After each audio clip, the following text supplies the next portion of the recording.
In this video, we will learn how to add country code before the number. So let's start. This is my Excel sheet. I have here some name and mobile numbers. I want to add before this mobile number is 91 as a country code. So I'm using here the is equal to in double quote plus 91 in double quote. Use the and sign. Use the and sign and select here number and just enter. Here you see the 91 added before the number. Just copy this formula and paste in below cell. That's it. And if you want space between the 91 and number, just edit it formula.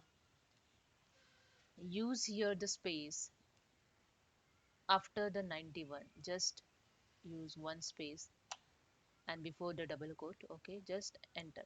That's it. Here you see the space show on the number. So hope you understand. If you like this, please subscribe my channel. Thank you so much.